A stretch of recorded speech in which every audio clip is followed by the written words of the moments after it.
প্রিয় কলাপাড়া পৌরবাসী, আসসালামু আলাইকুম।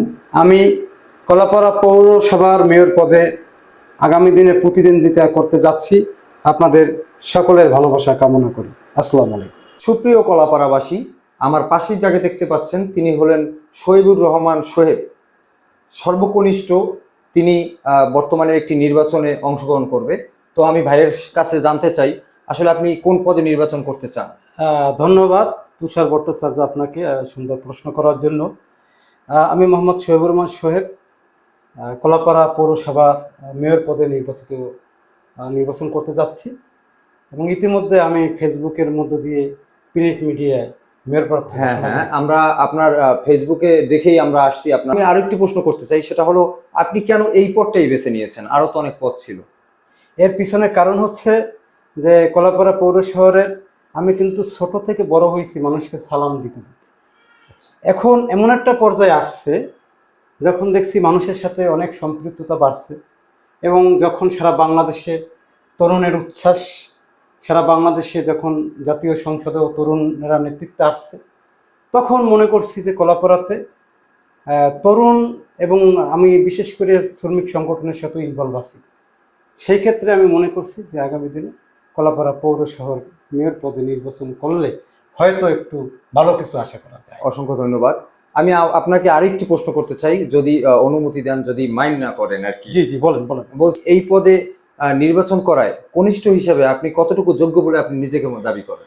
মূলত কলাপাড়া পৌরবাসী ইতিমধ্যে আমি প্রার্থিতা ঘোষণা করার পরে অনেকের সাথে কথা বলেছি। তারা বলছে যে এমন একটা প্রার্থী চাই, ছোট হোক সমস্যা নাই, যার সাথে খোলামেলা কথা বলতে পারে। বাংলাদেশে এখন যারা নেতৃত্বে আছে অনেকে 26 বছরে এমপি হয়েছে। আচ্ছা, সেই ক্ষেত্রে আমি প্রায় 38 বছর হয়েছে এবং একটা পৌরসভা সাজাতে হলে শিক্ষার কোনো বিকল্প নেই। সেক্ষেত্রে আমি আমার শিক্ষাগত যোগ্যতা মাস্টার্স কমপ্লিট সমাজবিজ্ঞানে, অসাধারণ। বরিশাল বিএম থেকে আমি মাস্টার্স কমপ্লিট করেছি। যদি দেখা গেল আপনি এই নির্বাচন করলেন কিন্তু হেরে গেলেন, তখন কি আপনি জনগণের পাশে এখন যেরকম আছেন বা হইলে পর যেরকম থাকতেন, না হলেও কি সেরকম থাকবেন কিনা? আসলে নির্বাচন এটা হলো একটা জনপ্রতিনিধি হওয়ার প্রক্রিয়া, কিন্তু নির্বাচনে নির্বাচিত হলেই যে জনগণের পাশে থাকবো আর না হলে যে থাকবো না, সেটা কোনো কথা না। কারণ জনগণ আপনাকে যারা ভোট দিয়েছে অথবা দেবে, হ্যাঁ, তাদের পক্ষেও তো আপনার কর্তৃত্ব করা দরকার আছে। যদি আপনাকে 2000 লোকে ভোট দেয়, তাহলে এই 2000 লোকের প্রতি তো আপনার অবদান আছে। যদি ধরেন আপনি এই নির্বাচনে জয়ী হলেন, তাহলে আপনি যে আপনার সামনের পরবর্তী 100 কর্মদিবস থাকবে, তার ভিতরে প্রথমেই আপনি কি কি কাজগুলো করবেন? ধন্যবাদ, সুন্দর প্রশ্ন করছেন।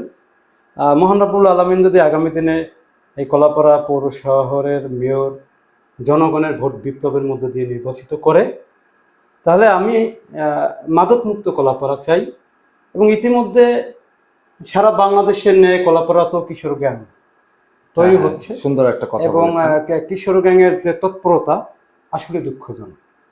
এটাকেও ইনশাল্লাহ মোকাবেলা করব এবং এই কলাপাড়া পৌর শহরে আমরা ধর্ষণ মুক্ত কলাপাড়া পৌর শহর চাই।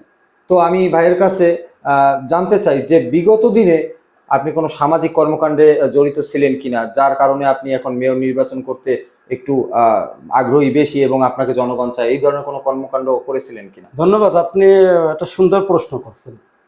আপনারা অবশ্য জানেন যে কোভিড-19 2021 সালে যে করোনার প্রবণতা ছিল, তখন এই কলাপাড়া পৌর শহরে আমরা লক্ষ্য করতে পেরেছি যারা অসহায়, পাগল, হ্যাঁ, তাদের জন্য হোটেলটাও কিন্তু তৎকালীন সময় বন্ধ ছিল। তখন ওই মুহূর্তে যখন বাংলাদেশের অর্থনৈতিক দৈন্যদশা ছিল, তখন আমি মনে করেছিলাম যে এই মুহূর্তে এই পাগল অসহায় মানুষের পাশে কিছু খাবার বিতরণ করা দরকার। তখন কিন্তু আমার টাকা ছিল না, আমার নিজের একটি গাছ ছিল যেটাকে রেন্ডি গাছ বলে। 2700 টাকা গাছ বিক্রি করে আমি খাবার বিতরণ করেছি। এবং আপনারা যারা ফেসবুকে আমার ফ্রেন্ড রয়েছেন, ইতিমধ্যে যারা জানেন যে সামাজিক মাধ্যমে ফেসবুক একটা ফ্যাক্ট, সেই ক্ষেত্রে আমি কলাপাড়া হসপিটালে রোগীদের মাঝে উন্নত খাবার বিতরণের সহযোগিতা করেছিলাম, তাদের পাশে ছিলাম এবং গতবার আম বিতরণ করেছিলাম। এবং অনেক সময় আমি এই অসহায় মানুষের পাশে ছিলাম এবং ইনশাল্লাহ আগামী দিনেও থাকবো। অসংখ্য ধন্যবাদ আপনাকে। সুপ্রিয় কলাপাড়াবাসী, এতক্ষণ আপনারা শহীবুর রহমান শহীব ভাইয়ের মুখ থেকে শুনতে পেলেন তার যে নির্বাচনী প্রচারণা, তিনি নির্বাচন করতে চান মেয়র পদে।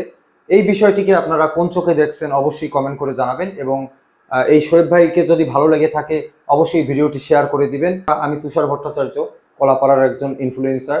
তো আমার আইডির মাধ্যমে আপনার ব্যক্তিগত বা সামাজিক বা অর্থনৈতিক যে অ্যাডভার্টাইজমেন্ট সেটা আপনারা দিতে পারেন। আমি চলে যাব টুডে অ্যান্ড টুমোরো আপনার কাছে।